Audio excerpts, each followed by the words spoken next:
pequenas, mansas, um tanto quanto tímidas, mas incrivelmente maravilhosas. Essa é a descrição perfeita para essas pequenas abelhinhas que eu tenho aqui do meu lado. Elas estão espalhadas por todo o Brasil e a grande maioria dos brasileiros já viu alguma colônia ou alguma abelhinha mirim voando, pousando em algum lugar, mas não se deu conta e nem sabia que se tratava de uma abelha nativa do Brasil. Pois é, elas são abelhas nativas, não tem ferrão, produzem um mel incrivelmente maravilhoso e único, e você pode ter suas próprias colônias de mirim em casa, sabia disso? E é justamente isso que eu vou te mostrar nesse vídeo de hoje, o guia completo da criação dessa abelhinha aqui, a abelha mirim. Mas antes de qualquer coisa, editor, por favor, roda a vinheta.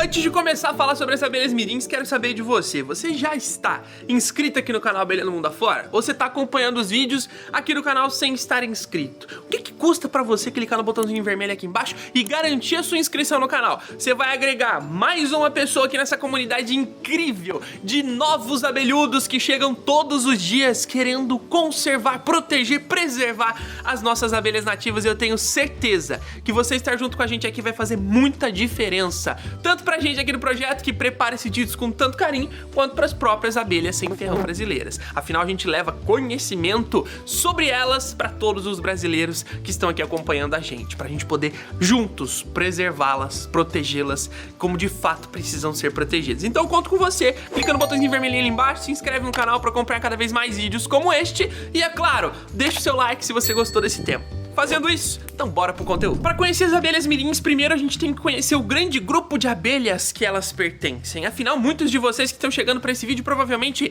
nem conhecem as abelhas sem ferrão ainda. Então bora conhecer um pouquinho mais sobre essas abelhas nativas do Brasil que não possuem o ferrão para sua defesa. Bom, dentro do Brasil a gente tem aproximadamente 350 espécies de abelhas sem ferrão já catalogadas. Dentre essas espécies, dezenas ocorrendo no estado de São Paulo, Rio de Janeiro, Minas Gerais, todos os estados brasileiros têm as suas espécies e têm suas especificidades na criação. O norte do Brasil é conhecido por ter a maioria das urussus brasileiras. No nordeste, espécies altamente produtivas. No centro-oeste, espécies exclusivas como a Melipona rufiventris, que é o urso amarelo do Planalto Central, a Melipona urbigni, que é a manduri pantaneira, entre outras espécies. Sudeste, uma variedade gigantesca de espécies também exclusivas dessa região, incluindo muitas altamente produtivas. E no sul do Brasil, é claro, um dos grandes berços das espécies de mirins do Brasil. Exatamente, muitas das mirins que veremos aqui hoje ocorrem no sudeste, no sul do Brasil, mas muitas também ocorrem pro norte e nordeste brasileiro. Ou seja, as mirins estão espalhadas por todo o Brasil. Todas as abelhas sem ferrão brasileiras não conseguem utilizar o famoso ferrão para sua defesa. Pois é, apesar de serem chamadas de abelhas sem ferrão, as abelhas nativas sem ferrão têm um ferrãozinho residual que sobrou depois de todo esse processo evolutivo. Elas não conseguem utilizar esse ferrão porque, além dele ser atrofiado, ele não tem os músculos projetores do ferrão. Elas não têm a bolsa de veneno que armazena o veneno para inocular no momento da ferroada. Então são abelhas desprovidas do ferrão para defesa. Isso aconteceu com o passar de milhões de anos em que elas começaram a construir os seus ninhos em locais bem protegidos e passaram a não precisar mais utilizar esse ferrão, o que foi fazendo com que ele acabe atrofiando até que, chegando neste momento presente em que estamos hoje, elas não possam mais utilizar o ferrão para sua defesa. Então fiquem tranquilos que todas essas mais de 350 espécies são sem ferrão e não poderão te ferroar. E olha, diferente da abelha comum que a gente está acostumado a ver, aquela abelha listradinha que tem ferrão, que ferrou, que muita gente é alérgico, as abelhas nativas sem ferrão são nativas do Brasil. Exatamente, são nossas abelhas, abelhas brasileiras, abelhas que muitas vezes os próprios brasileiros não conhecem, mas que estavam aqui desde antes da chegada dos colonizadores. Diferente da abelha com ferrão, que chegou ao Brasil sendo introduzida pelos colonizadores para a produção de cera, produção de mel, entre outras funções, e que acabou se espalhando, se difundindo e se adaptando muito bem ao Brasil, sendo uma das espécies de abelhas atualmente mais conhecidas no nosso território, mas que de fato não são pertencentes ao Brasil. E dentre esse universo fantástico das abelhas sem ferrão, sem-ferrão a gente tem aproximadamente 50 gêneros de espécies. O Brasil é um dos países dentro dessa faixa pantropical, que é a faixa de ocorrência das abelhas sem-ferrão, que mais detém a quantidade de espécies de abelhas nativas de todo o planeta. Ou seja, nós estamos no berço das abelhas sem-ferrão de toda a Terra. E nós somos muito privilegiados por isso. Afinal, as abelhas nativas sem-ferrão, assim como a abelha tradicional, além de produzirem mel, polinizam a nossa flora, produzem um dos própolis mais medicinais do mundo, produzem uma das pólens mais nutritivas do mundo e podem ser mantidas em casa sem risco. Que coisa melhor do que isso? E como o tema do nosso vídeo de hoje se trata de mirins, vamos então começar a falar sobre elas. Afinal, as mirins, elas estão dentre esses 50 gêneros de abelhas sem-ferrão existentes no Brasil. O gênero que compõe aí as espécies de mirim é chamado de gênero Plebeia. O gênero Plebeia tem em sua composição aproximadamente 30 a 32 espécies de abelhas mirins. Então tem muita espécie de mirim no Brasil e muitas delas estão espalhadas por todo o território nacional, o que faz com que as mirins sejam uma das espécies mais conhecidas no Brasil. E como o nome já diz, as mirins, elas são abelhas de pequeno porte. São abelhas que têm entre 6 ou menos que 6 milímetros de comprimento. Justamente por isso que elas são chamadas de mirins, ou abelhas mosquito, ou mosquitinho, entre muitos nomes, mas que todos exemplificam bem esse tamanho diminuto dessas espécies de abelhas que compõem o gênero Plebeia. E pra gente conhecer um pouquinho mais sobre esse gênero, nada melhor do que eu mostrar pra vocês as principais espécies de mirins criadas em meliponárias por todo o Brasil. Eu vou citar aqui 11 espécies de mirins, mostrando as regiões de ocorrência delas, para que você saiba quais as mirins que tem aí onde você está e saiba quais você pode criar, além de algumas características importantes para você saber diferenciar uma da outra. A primeira espécie é a Plebeia alvarengai. É uma espécie que ocorre no norte do Brasil e também no estado do Mato Grosso. A Plebeia alvarengai, ela tem a face um pouco amarelada, o abdômen um pouco amarelado, o tórax escuro com um contorno amarelado, como vocês podem ver, e a entrada de suas colônias é uma entrada circular feita de resina. A segunda é uma das mirins mais conhecidas, a Plebeia droriana. A Plebeia droriana, ela ocorre no sul, sudeste e nordeste do Brasil, quase em todo o Brasil, com exceção da parte norte. Ela tem uma face contornada de amarelo, o tórax e o abdômen de coloração mais escura, um leve tom amarronzado. As mirins droriana, elas têm entrada de resina ou cerume, e normalmente elas apresentam dois orifícios na entrada, um maior, onde tem mais abelhas na defesa, e um pouquinho menor, posicionado ou em cima ou embaixo dessa entrada maior. A terceira é Plebeia emerina. A emerina, ela é a mirim emerina encontrada no sul do Brasil. Ela tem a face mais amarelada e o corpo predominantemente escuro. A entrada das colônias de mirim emerina, ela tem uma conformação um pouquinho diferente, uma entrada tubular, semelhante à entrada da abelha jataí, só que composto de cerume, principalmente da coloração escuro. A quarta espécie dentre as mirins mais conhecidas é a Plebeia flavocinta. A Plebeia flavocinta tem a característica de construir no seu ninho discos sobrepostos. É uma mistura entre a construção de disco de cria e a construção de cacho de cria de algumas espécies de abelha sem-ferrão. Tem uma postura bem desordenada, como vocês podem ver. Essa é uma espécie que ocorre no nordeste brasileiro e tem a face mais amarelada abaixo da antena, o que diferencia ela de outras mirins, além, é claro, do tórax escuro e o abdômen mais amarelado. A entrada das colônias de Plebeia flavocinta é um orifício bem pequenininho, podendo acumular um pouquinho de resina tanto nas bordas do orifício quanto em volta desse pequeno buraquinho que é o pito de entrada delas. A quinta espécie da nossa lista é Plebeia juliane, chamada de mirim juliane ou mirim preguiça preta. Essa é uma espécie que ocorre preferencialmente no sul do Brasil. É uma das mirins mais escuras que tem, tendo uma coloração corporal total predominantemente escura. E a entrada das mirins juliane é um orifício bem pequenininho com um acumulado de resina em volta bem semelhante do que é a última mirim que a gente comentou. A sexta mirim mais criada no Brasil é Plebeia luci.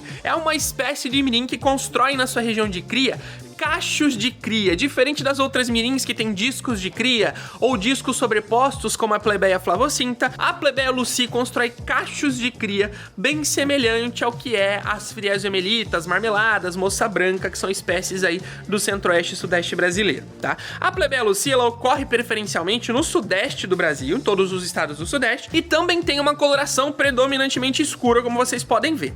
A entrada dos ninhos de Plebeia luci é um pequeno orifício também com com acumulado de resina em seu entorno. A sétima espécie é a plebeia mínima ou mirim mosquitinho, uma espécie muito pequenininha de mirim, uma das menores do gênero plebeia.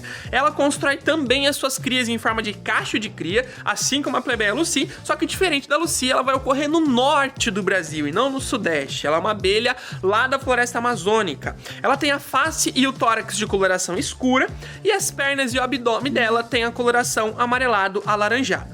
A entrada das plebeias mínima é um pequeno orifício resinoso, podendo ser um pito tubular também de cerume mais escuro, mas ambos de coloração escura. A nona espécie é a plebeia remota, muito conhecida como mirim-guaçu e também muito criada em praticamente todos os meliponários do sul e do sudeste brasileiro, que são as regiões de ocorrência dessa espécie. A mirim-guaçu ela é característica por construir pilares de sustentação em volta dos discos de cria do ninho, assim como as últimas 4 espécies de mirins que a gente citou. A mirim-guaçu plebeia remota não costuma construir muito invólucro em volta das suas crias. O invólucro são essas folhinhas de cera que ficam em volta dos discos de cria do ninho de algumas espécies, auxiliando na proteção térmica, na regulação da temperatura no interior dessa região da cria. A mirim-guaçu não tem o costume de construir este invólucro, sendo substituído por esses pilares de sustentação que dão um aspecto de ser uma colônia meio alienígena de outro planeta, isso que torna a mirim-guaçu uma das espécies mais criadas. Afinal,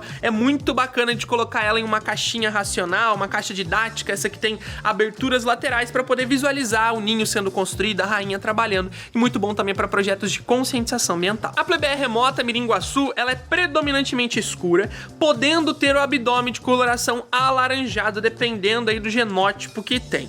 E a entrada delas é um pequeno orifício, podendo ou não ser resinoso, com essa coloração mais brilhante. A penúltima espécie da nossa lista é conhecida como plebeia nigriceps, ou mirim negra, mirim preta. A mirim preta, ela tem discos sobrepostos com pilares de sustentação também, assim como a mirim-guaçu. Ela ocorre principalmente no sudeste brasileiro e tem a coloração predominantemente escura. A entrada das mirins negras, assim como a maioria das mirins, é um pequeno orifício, podendo ou não conter resina. E a última espécie da nossa lista é a chamada de plebeia saiki ou mirim saiki, uma espécie que ocorre no sul e no sudeste brasileiro, cuja face e o tórax têm coloração escura e o abdômen é parcialmente amarelado. A entrada das mirins saiki é diferente da entrada de todas as outras espécies de mirins, sendo muito fácil de identificar essa colônia. Ela é uma fenda longitudinal com um pouquinho de acumulado de resina em volta. Então, diferente de um orifício pequeno circular de entrada, é uma fenda grande, podendo acumular várias abelhas, fazendo a defesa ou a guarda da colônia. Beleza, Gabriel, eu vi que essas são as 11 espécies de mirins mais criadas no Brasil, mas como é que eu vou saber qual que é a que tá ocorrendo aqui perto de casa? Ou se eu encontrar alguma colônia, como é que eu vou saber se é de verdade uma mirim ou não? Bom, eu vou te explicar aqui 3 regrinhas que você vai utilizar para diferenciar as mirins, para conseguir identificar elas com facilidade e diferenciar elas de outras espécies de abelhas sem ferrão brasileiras. Primeira coisa, todas as mirins, sem exceção, vão ter de 6 milímetros a menos de 6 milímetros. Então, se é uma abelha com mais de 6 milímetros, se ela tem a aparência de ter mais de 6 milímetros, logo não se trata de uma abelha mirim. Afinal, como eu já disse, o nome já entrega ela. São abelhas de pequeno porte. Segunda coisa, a maioria das mirins, se não todas elas, com exceção da plebeia merina, que de vez em quando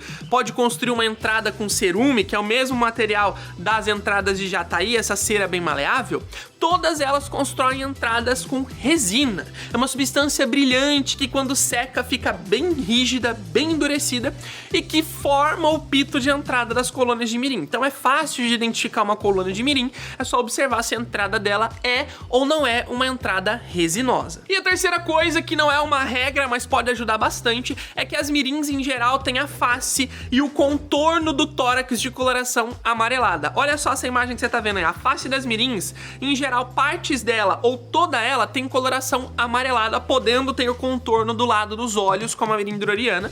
E na outra foto a gente consegue ver essa linhazinha amarela que contorna o tórax das mirins. Em geral, todas as mirins têm essa linha e essa coloração amarelada, algumas mais do que outras e algumas menos do que outras, mas todas as mirins em geral tem esse contorno e essa coloração amarelada na face, o que vai ajudar a gente a diferenciar de outras espécies de abelha sem ferrão também. Mas o mais importante é que de todas essas que eu falei, todas são mirins e todas dá pra gente criar em nossos meliponários, é claro, desde que você esteja na região de ocorrência delas. E a forma de criar essas mirins, apesar de serem espécies que têm características diferentes, é uma forma muito semelhante de criação. Elas têm comportamentos semelhantes e formas de manejo semelhantes, afinal todas estão fazendo parte do mesmo gênero. E quando o assunto é alimentação das mirins, é importantíssimo a gente escolher plantas de qualidade para alimentar as colônias de mirins que a gente vai manter em nossa casa, que é o que a gente chama dentro da criação de abelha sem ferrão de pasto melitófilo.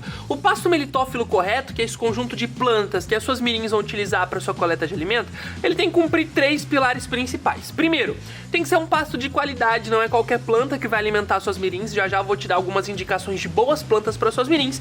Segundo, tem que ser um pasto em boa quantidade, não são poucas plantas que vão dar conta de alimentar uma colônia de mirim. Apesar de ser uma abelha de pequeno porte, a gente tem que ter em torno de umas 50 plantas por colônia.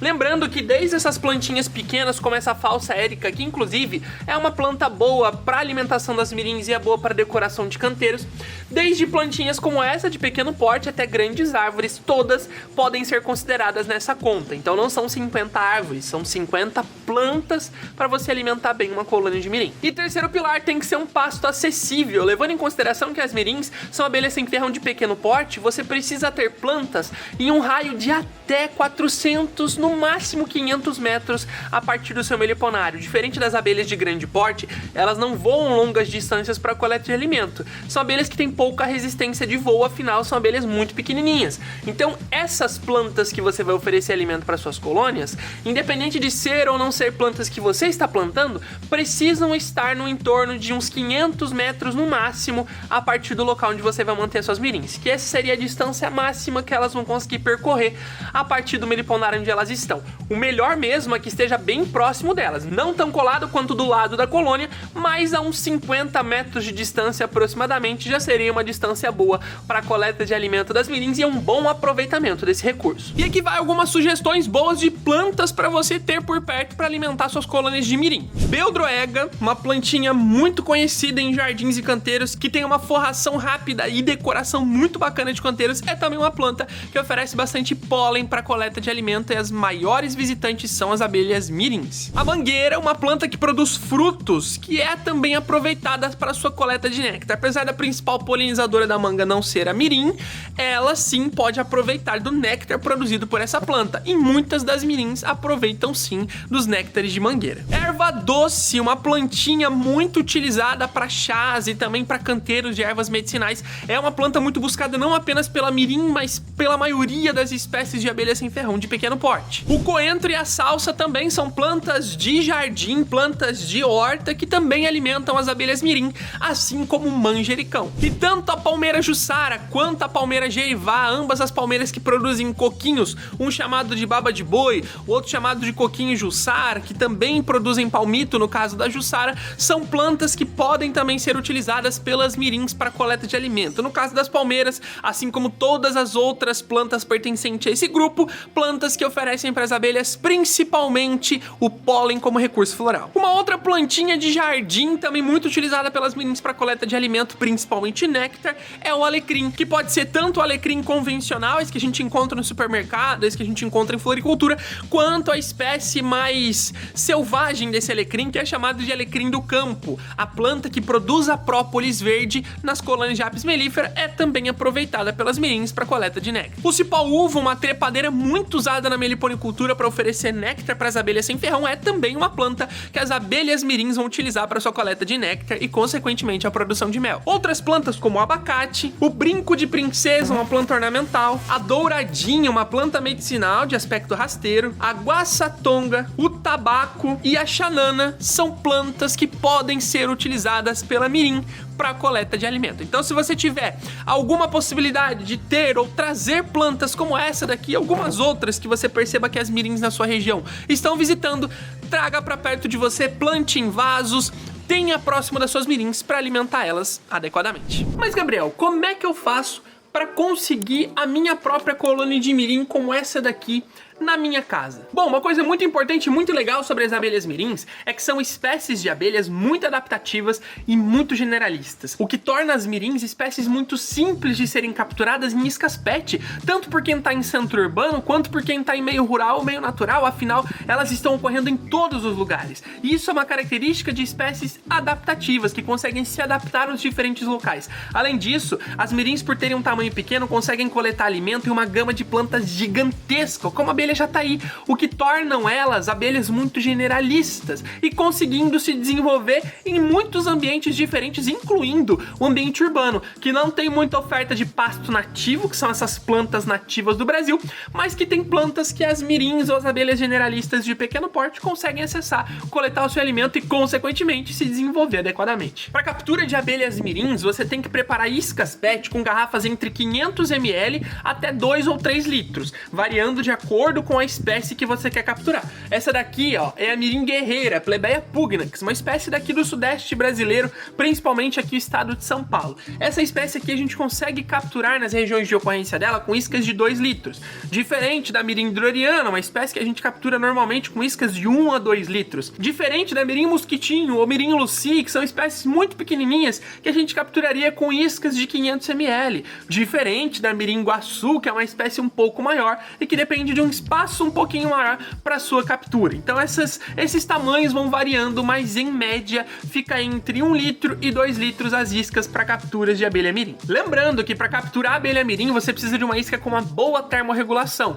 um material que isole bem a temperatura exterior do interior dessa isca, porque as mirins são muito dependentes de uma temperatura equilibrada para conseguir capturar em uma isca PET ou para conseguirem desenvolver o seu ninho. Então use materiais como EVA, por exemplo, ou plástico bolha antes do saco plástico preto para você manter uma boa termorregulação na sua isca e conseguir ter uma boa taxa de captura de abelha mirim. E a entrada mais eficiente para ser utilizada em iscas de mirim foi essa entradinha de madeira aqui. O orifício de entrada das colônias de mirim, como a gente já viu nessas 11 espécies mais criadas que eu apresentei no começo desse vídeo, são orifícios circulares de tamanho pequeno, com exceção de poucas espécies de mirim, como a mirim guerreira, por exemplo, que pode construir nesse orifício inclusive, ou a mirim saiki, que tem uma fenda, que é uma das únicas que tem uma entrada grande. A maioria prefere orifícios de pequeno porte, entre 6 e 8 milímetros, para a construção do seu pito de entrada. Então se você oferece um orifício nesse tamanho, já nas iscas PET para captura de mirim, você tem uma maior chance de selecionar sua captura a essas espécies de abelha sem ferrão. Se for uma isca pequena, com boa termorregulação, uma entrada de madeira, que é o material mais procurado pelas mirins para a construção dos seus ninhos, e no tamanho de 6 a 8 milímetros de orifício de entrada, você então já tem grandes chances de conseguir uma captura de abelha mirim. Mas caso você não queira capturar sua colônia, ache que demora demais, você também pode comprar sua colônia de mirim. Os valores de compra para colônias de abelhas mirins variam de acordo com a espécie, mas em geral é de R$250 aproximadamente para espécies mais comuns e de até R$450 por colônia de espécies mais raras e difíceis de serem encontradas. E Gabriel, qual que vai ser a melhor caixa para eu manter minha colônia de mirim? Bom, isso vai variar, claro, de acordo com a espécie de mirim que você vai criar, mas em geral os modelos de caixa mais utilizados para a criação de mirim é o modelo IMPA, que é esse primeiro que vocês estão vendo aqui, uma caixa modular que pode ser acrescentado módulos, e o modelo baú, que é essa caixa aqui integrada, que no caso dessa colônia de mirim guerreira, como ela se desenvolveu muito, eu tive que acrescentar um novo módulo para o seu desenvolvimento superior aqui em cima. Existe também um terceiro modelo, que é o modelo usado mais para as espécies de mirins que não constroem invólucro, que são aquelas que têm pilares de sustentação, a mirim guaçu, que é o modelo didático, uma caixa que a gente pode abrir, ó, para acompanhar o trabalho das mirins. Olha só, essa colônia de mirim guaçu com seus pilares de sustentação. Uma caixa que tem, ó, aberturas laterais pra gente poder abrir a colônia e ver todos os lados do desenvolvimento dessas colônias fantásticas que são as colônias de mirim. Então esses três aqui são os três principais modelos de caixa que a gente tem para a criação de abelha mirim. O tamanho das caixas para desenvolvimento da abelha mirim vai variar de acordo tanto com a espécie quanto com o modelo. No caso das caixas IMPA, para a criação das mirins de pequeno porte, o tamanho é de 10 por 10 a 12 por 12 de espaço interno, que é esse espaço aqui que a colônia vai ter para o seu desenvolvimento. Já no caso das caixas modelo baú, que são essas caixas aqui, os tamanhos vão variar de acordo com o tamanho da colônia ou o tamanho, né, quantidade de desenvolvimento da espécie de mirim que você vai criar. Pode ser desde caixas baú pequenas, como essa caixinha aqui, ó, de mirim preguiça, que vocês podem ver, ó, tem em torno de 16 centímetros de comprimento por 6 centímetros de largura e 6 centímetros de altura, o suficiente para o desenvolvimento dessa colônia de mirim preguiça, até caixas medianas com tamanho de 24 centímetros de comprimento por 8 centímetros de largura e 8 centímetros de altura, ou caixas grandes de 30 centímetros de comprimento por 10 centímetros de altura e 10 centímetros de largura. Essas são 3 medidas muito utilizadas em caixas baú para a criação de abelha mirim. E por último, mas não menos importante, o material da fabricação das caixas para a criação de mirim deve ser preferencialmente a madeira. A mirim tem certa dependência na madeira para a construção dos seus ninhos, com exceção de algumas espécies como a mirim droriana, que tem se tornado muito adaptativas para construir ninhos em centros urbanos, em blocos de muro e outras estruturas. Mas em geral, a maioria das mirins depende do contato com a madeira para o seu bom desenvolvimento. Então a madeira é o principal material, o mais procurado e também o melhor para a colocação das colônias de mirins. Caixas de madeira permitem um bom desenvolvimento e, sendo uma madeira de boa espessura, em torno de 3 centímetros ou 4 centímetros de largura de parede, é uma caixa que consegue manter uma boa termorregulação, uma coisa importante para o bom desenvolvimento das colônias de mirim. E Gabriel, onde eu consigo manter as minhas colônias de abelha mirim? Bom, para a abelha mirim não tem muita especificidade, um meliponário simples já é o suficiente para a gente conseguir manter elas. Um bom meliponário para manter mirim tem que cumprir 4 pré-requisitos básicos, que são também pré-requisitos para manter outras espécies. Oferecer proteção contra a chuva, um telhado básico já faz isso, contra o sol direto também. Oferecer proteção contra correntes de vento fortes e contínuas, como a mirim, uma abelha de pequeno porte, qualquer corrente de vento que seja contínua, que esteja ali diariamente ou muito forte, incidindo sobre a colônia, vai prejudicar o trabalho delas, fazendo com que elas tenham que gastar muito das reservas alimentares do ninho, que são esses potinhos de alimento que elas armazenam, atrapalhando o desenvolvimento correto da colônia. Então tem que prestar atenção nisso. E por último, mas não menos importante, oferecer acesso facilitado ao meio externo para trabalho dessas abelhas mirins. Então o meliponário que vai ser mantido essas colônias, ele precisa cumprir com esses 4 pré-requisitos para ser então considerado um bom meliponário para o desenvolvimento das suas mirins. É importante ressaltar que, por serem abelhas muito mansas, as mirins têm uma certa facilidade para serem mantidas em meliponários coletivos. Então aqui, por exemplo, eu consigo manter uma colônia de mirim preguiça do lado de uma colônia de bugia, que está em cima de uma colônia de mirim droriana, que está do lado de uma jataí, do lado de uma mirim guaçu, que está embaixo de uma mirim guerreira e por aí vai. Todas as espécies de mirins, em geral, são pouco territorialistas e conseguem ser mantidas pacificamente próximo de outras mirins e também de outras espécies de abelha sem ferrão. Inclusive, em muitos meliponários, é comum da gente ver colônias de jataí sendo separadas por colônias de mirim. Então, para aproveitar o espaçamento que sobra entre duas caixas de jataís que precisam ser mantidas longe por conta da territorialismo, a gente coloca, então, colônias de mirins, porque elas são pouco territorialistas, não brigam com jataí e são muito pacifistas, então é tranquilo de manter, inclusive em meliponários coletivos. Os principais modelos de meliponário para abelha mirim são modelos coletivos de chão, como esse daqui, né? Não tá usando uma construção, uma casa para apoiar uma prateleira com um telhado já, né? O beiral do telhado. Então é uma estrutura única construída para ser um meliponário, como também pode ser um meliponário adaptado. Qualquer local que cumpra com os 4 pré-requisitos é então considerado um bom local para ser mantida a sua colônia de mirim. Como eu disse, são espécies muito adaptativas, muito generalistas e, apesar de pequenas, também são resistentes. Então, tendo um localzinho ali que está protegido do sol, da chuva, de ventos fortes e contínuos e que oferece acesso facilitado ao meio externo, já é um bom local para você manter a sua colônia de mirim, sem muitas especificidades.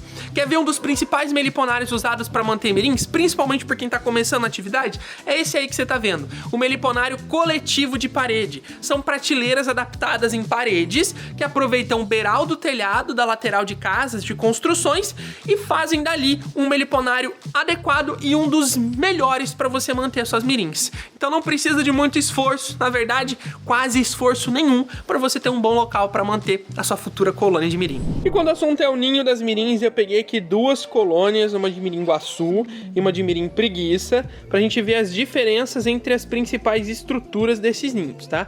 Começando com o pito de entrada. Esse daqui é um pito de entrada resinoso, que é aquele pito de entrada que a gente estava comentando, né? Das mirins, muito comum, que é um pito de entrada, um pequeno orifício circular, composto de resina. Pode ter um pouco de resina por dentro e um pouco de resina por fora. Isso daqui é a entrada característica das mirim guaçu e de muitas outras espécies, tá?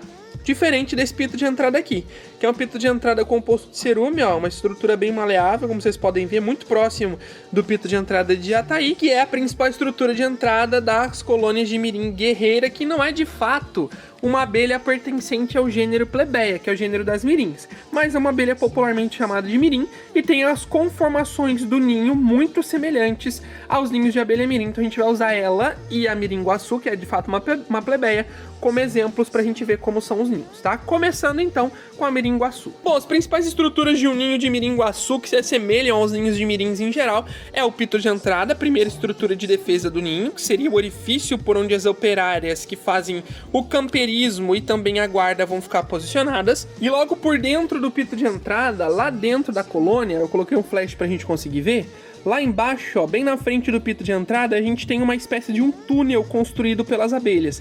Esse túnel, ele pega toda a parte inferior da colônia até lá o final e ele vai subir por essa lateral aqui, ó. O túnel sobe até aqui em cima, desembocando aqui, ó. Tá vendo, ó? Olha a boca do túnel de saída aqui, ó. Esse túnel que vem desde lá de baixo até aqui em cima é chamado de túnel de ingresso. Essa é a segunda estrutura de defesa da colônia, que é como se fosse um corredor polonês, onde várias operárias ficam posicionadas e caso algum inimigo entre na colônia, ele vai ter que percorrer todo este caminho até sair aqui em cima, bem próximo da estrutura do ninho. Aqui dentro, ó, no meio desse emaranhado de pilares, como vocês podem ver, é onde estão os discos de cria dessa colônia de mirim-guaçu. Então a gente tem os pilares de sustentação característicos da mirim-guaçu, podem estar ligados tanto nas laterais do ninho quanto na parte superior, e ali no centro a gente tem as células e discos de cria dessa colônia de mirim-guaçu, tá? Logo do lado desses discos de cria, aqui nas laterais, a gente consegue ver então, ó, os potes de alimentação das mirins. Ali a gente tem alguns potes de mel e desse outro lado aqui, ó, ali, ó, a gente tem alguns outros potes de alimentação. Em todas as laterais do ninho de mirim-guaçu, a gente tem então a deposição de alguns potes de alimentação que normalmente ficam justamente aí pelas laterais da colônia, tá? Essa reservinha aqui que a gente tem aqui do lado é que a gente mais consegue visualizar aí como estão construídos os potes dessa colônia de mirim-guaçu, que segue uma conformação muito próxima da construção das outras colônias de mirim-guaçu. Os potes ficam presos nas laterais dos ninhos, fixados pelos mesmos pilares de sustentação que fixam o ninho, né? Dando esse aspecto futurista para essa colônia de mirim-guaçu. E saindo da mirim-guaçu, partindo então para mirim guerreira, a gente já tem uma colônia muito menorzinha. Essa daqui é uma espécie de tamanho muito menor, né? Menor do que a mirim-guaçu, que seria a maior das mirins. Essa daqui constrói as suas colônias também com pilares de sustentação, como vocês podem ver aqui. Só que o ninho, ao invés de ser discos de cria, são aqueles discos sobrepostos, ó. Se eu aproximar bem, dá para vocês verem, ó.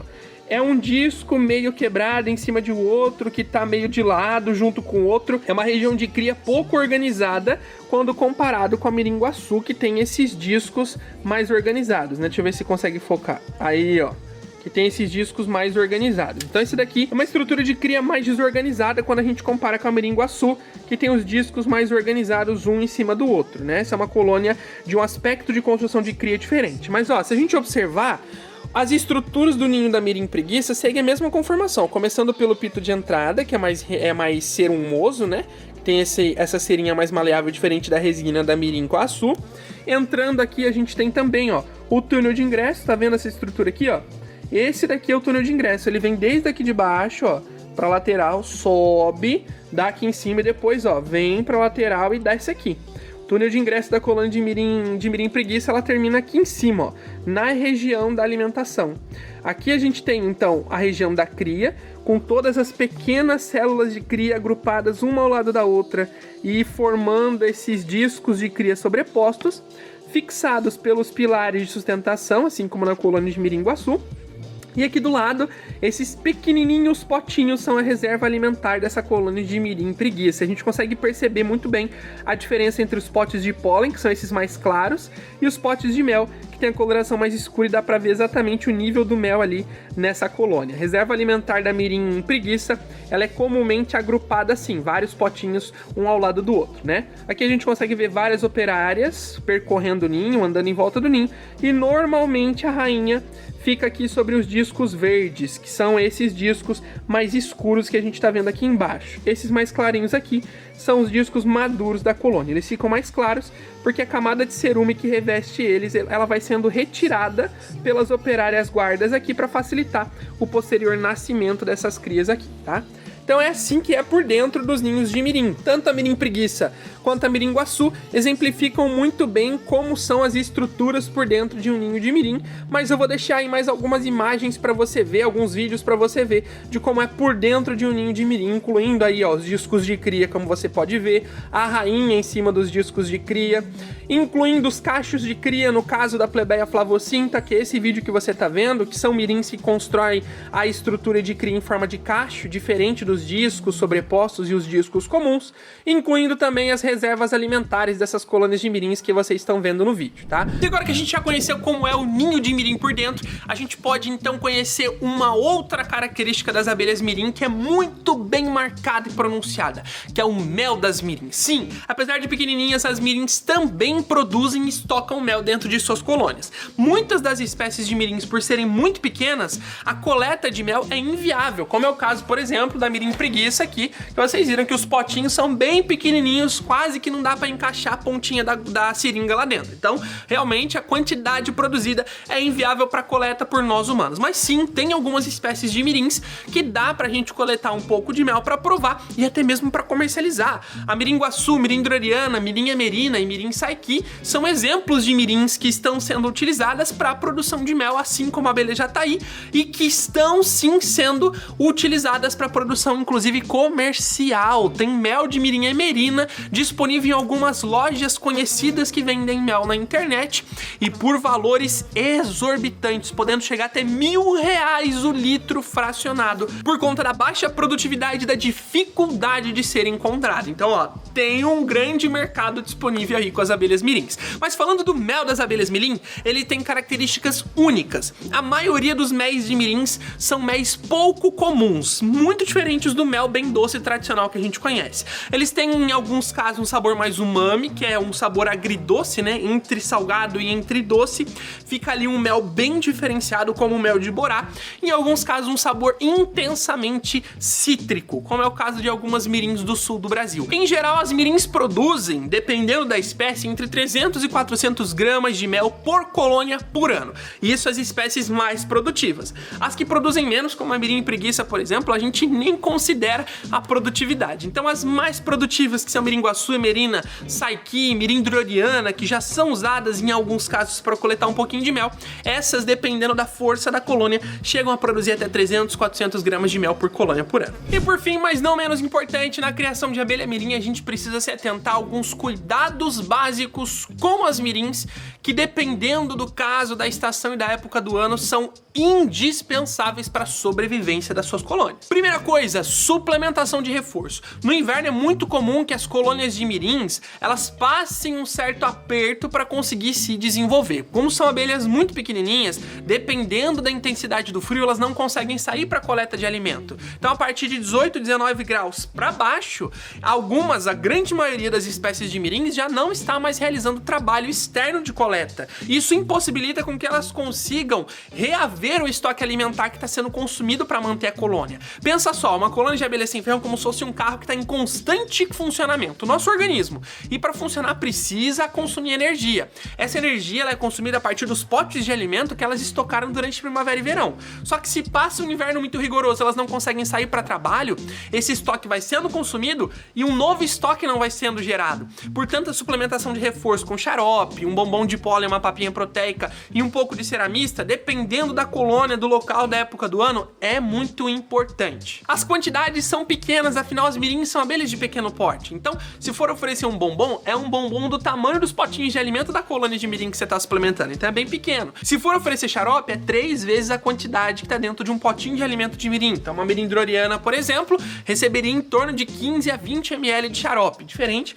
de uma mirim preguiça que receberia 5 ml de xarope. Então, uma quantidade bem pequenininha, porque são abelhas que consomem pouco alimento quando quando comparada com as grandonas. Segunda coisa, muito cuidado com a diapausa. As mirins são abelhas que realizam uma estratégia de economia de energia que a gente chama de diapausa. É uma pausa programada da postura da rainha feita de forma proposital em alguns momentos específicos do ano. Normalmente a diapausa ela acontece entre os meses de março, maio até os meses de agosto, julho, mais ou menos. E durante esse período é comum que em algumas espécies, em alguns genótipos, não são todas as espécies, muito menos todas as colônias que vão fazer isso, mas é comum que em alguns casos a rainha pause a postura e fique alguns meses sem retomar essa postura, fazendo com que a colônia sobreviva apenas com as operárias que tem ali disponíveis. Isso não significa que a colônia morreu. Muitas das vezes a própria rainha, depois de um tempo, retoma essa postura e continua o ritmo normal de desenvolvimento do ninho. Mas é importante a gente ficar atento para que, caso ela não retome a postura,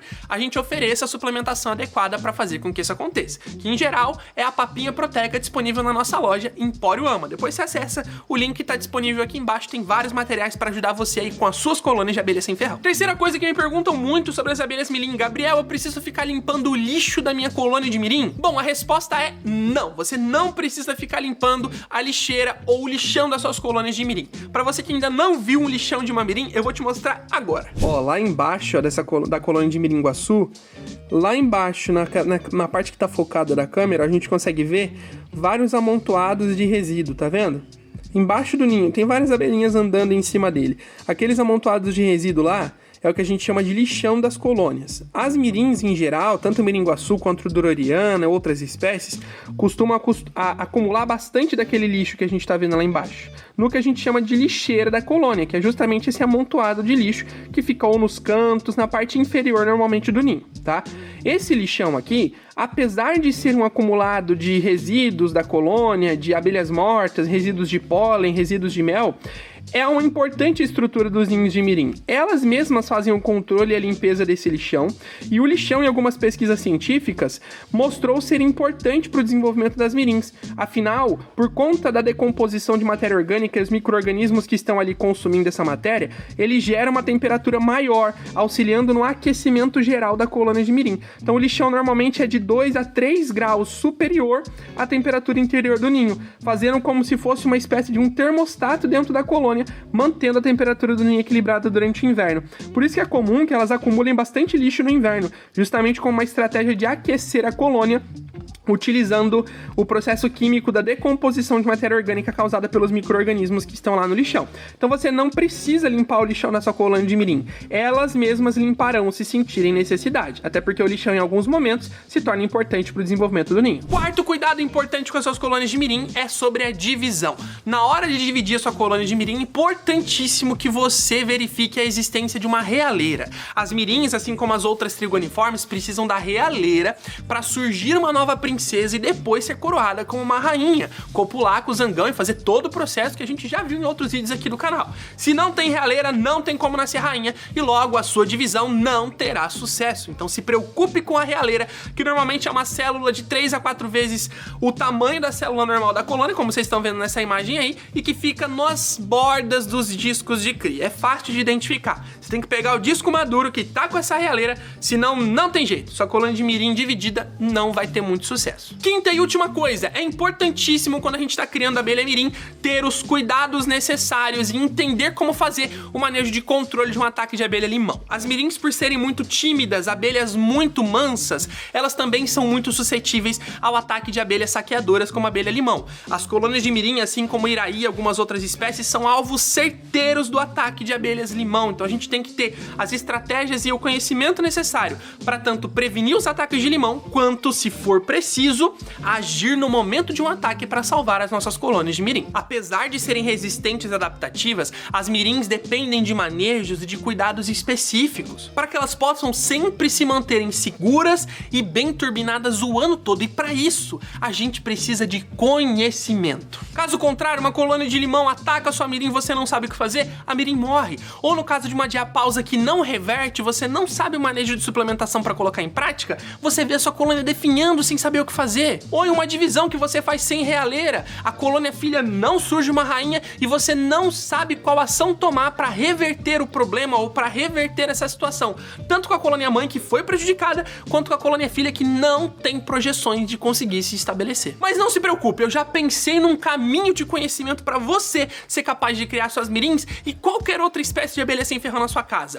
É o Missão Abelhando, um evento 100% online e 100% gratuito, onde eu vou te mostrar como, o passo a passo em 7 dias, para você iniciar sua própria criação de abelha sem ferrão na sua casa, independente de onde você estiver e do nível de conhecimento que você tenha sobre as abelhas sem ferrão. E olha, de forma totalmente segura e com os melhores resultados. E para participar desse Missão Abelhando, a cura da terra, que vai ser online e gratuito, é muito simples. É só clicar no link que tá aqui nos comentários, aqui embaixo ou do lado do vídeo, ou no link da descrição que fica aqui embaixo desse vídeo. Garante a sua vaga gratuita, que eu vou te esperar dentro do Missão Abelhando para te mostrar mais sobre esse incrível universo das abelhas nativas brasileiras e como você vai fazer para ter ele aí na sua casa de forma simples, gratuita e muito segura. E se você gostou desse vídeo, é claro, deixa o seu like e se inscreve no canal para acompanhar mais vídeos como esse sobre o universo das abelhas nativas. Um grande abraço do maior abelhudo de todos e eu te vejo no Missão Abelhando, a cura da terra. Fui!